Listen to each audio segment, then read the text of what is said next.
Hey guys, what's going on? Christmas has just passed and we got a couple things for ourselves and a couple things for the house. Last year we were kind of on a tight budget due to us buying the house and doing the landscaping. So needless to say, we didn't have much of a disposable income at the end of last year. But now that we're all done that, we saved some money up. We got some stuff for each other. We got some stuff for the house. We got some stuff for the channel, from games to smart tech. I'll run down my whole list of all the tech I got for Christmas. So here's my Christmas tech haul 2020. So starting with games, I got these on Black Friday as well as Boxing Day. The first game we have is Ratchet & Clank Rift Apart. Now this is a first true next-gen experience for the PS5. As well as being an exclusive, it really does show. Everything from the visuals and gameplay side has taken full advantage of the next-gen PS5. With visuals, you have fidelity mode for ray tracing, so this really does look like you're playing a Pixar movie. Or if you're more of a fan of high FPS, then you can switch to Performance RT or Performance mode. This will favor the frame rate and also lock it into a solid 60 frames per second. Performance RT also has ray tracing. In terms of gameplay, the game takes advantage of the new DualSense controller with the haptic feedback and the DualSense triggers. When you fire a gun, it will have two modes. If you pull the trigger down just a bit, it will shoot one mode, but if you pull down the trigger fully, the gun will fire differently. This game also takes advantage of the PS5's new SSD as there's no loading times whatsoever. The rifts in the new game are a really integral part of the game, and it really shows off how the PS5 is able to load different worlds at a moment's notice. Now we have Godfall. Now this was a PS5 launch title that I wasn't really interested in when it first released because there was already a solid launch line, and the addition of the free PS4 games you get with your PlayStation Plus. I already had a lot of games on the backlog. I haven't played too much of this yet, but the combat reminds me of God of War. They even have a similar shield for parrying, and I would compare the combat as a faster paced God of War. The story so far is okay, but the characters aren't really unique enough for me to be really invested in. Now I picked up Guardians of the Galaxy on a whim, not thinking much of it. I've been hearing okay reviews here and there, but man, once I played it, I was hooked. The storytelling here is king, the gameplay is basically the cherry on top. Even though it's not based on the movie counterparts, you really do still feel the essence of the characters we know on the big screen in the movies and the world created by James Gunn. And that is due to the amazing writing and good storytelling this game has. So really it's like you're playing a movie tie-in game, but the only difference is the game is really good. It feels like another adventure that would fit perfectly in the already established Guardians universe. As I mentioned, the combat is the cherry on top, but really it shines on its own. It only takes a few moments to get into, but once you get the hang of it, you'll be pulling off hero-like moves and feeling real good about it. Even though you only get to control Peter Quill, the other Guardians are linked to hotkeys on your controller, and each of them have a robust set of moves. Once you get into the groove and start using all the Guardians, you can really pull off some really cool stuff, and it feels so awesome. Now this is the Ulanzi Falcam quick release plates. There are a lot of other tools and equipments I use to get various different shots, whether it's a smart grip dongle to get the overhead shots or a tripod dolly to get the smooth tracking shots. In the past, I've had to screw out the camera from each tool and screw it back onto the different tool mounts. And while this may not seem like a big deal to others, I found it cumbersome and tedious when shooting a video and getting the various different shots that require these different tools. With the quick release system, all I have to do is attach the quick release plates to the various different tools at my disposal and have the quick release mount on my camera. So now I can just easily take off the camera off one tool and put it on another, fast and quick. This has made my workflow when shooting videos more efficient, resulting in more dynamic shots and even more videos with the time saved.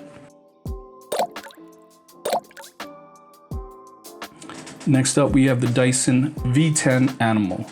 Our vacuum prior was pretty beat up and scuffed up, so when there was a Black Friday deal on the Dyson, we thought we'd get it for ourselves as a Christmas present. The vacuum comes stocked with various different attachments for all sorts of situations. You have the combination tool, which is kind of like two tools in one. It's great for switching surfaces, so from countertop to your floor, it's great for that.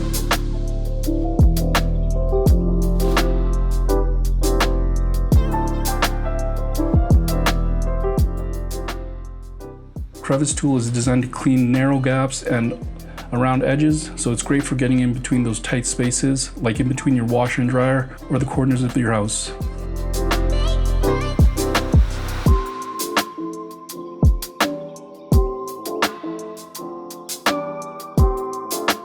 And then you have the mini motorized tool, which is like a mini motorized brush bar that tackles hair and ground dirt in tight spaces or on your furniture, even in your car.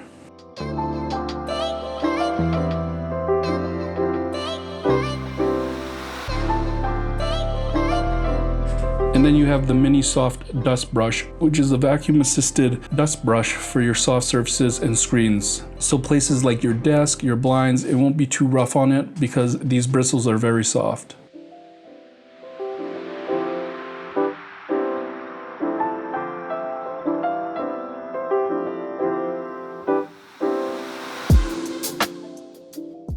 There are 3 different modes. You have the first low suction mode for areas with hardwood or tile.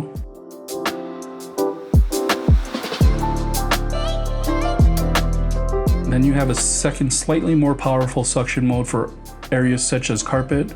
This is the mode that most people will use day to day because it doesn't drain the battery too much. You will get fairly decent suction out of it. Finally, you have the boost mode, which is the strongest out of all of them. This is if you have a big spill or if you really want to deep clean your carpet or couch for stuff like pet hairs that might get stuck in between the cracks of the carpet. You will want to be aware that this mode consumes the most battery, so the battery life while on this mode will be maybe 6 to 10 minutes. Speaking of battery life, for a 2,000 plus square foot house, this does the job, but in between each floor we do have to charge it a bit because by the time we're done the first floor, the battery will be basically drained. And by the time I get it upstairs and start vacuuming, it's almost always drained because I do like to use the boost mode. For apartments and townhouses, this will do the job in one go. We do have the outlets for a built-in wall vacuum, but the cost right now to install and purchase is too high, so we will have to save that for in the future, but in the meantime, this does a job and I'm fairly happy. Emptying and cleaning the Dyson is quick and easy after each use. There's a quick release lever on the vacuum. All you need to do when you want to empty it is put it over garbage, press the release trigger, and everything in the canister will empty into the garbage.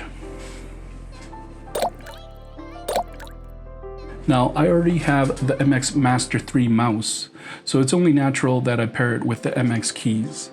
With my desk setup, I wanted to keep it as clean as possible. Removing wires is a big thing to make the desk look clean and minimal, but also I feel mentally it declutters my workspace so I can feel organized and productive, concentrating at the task at hand.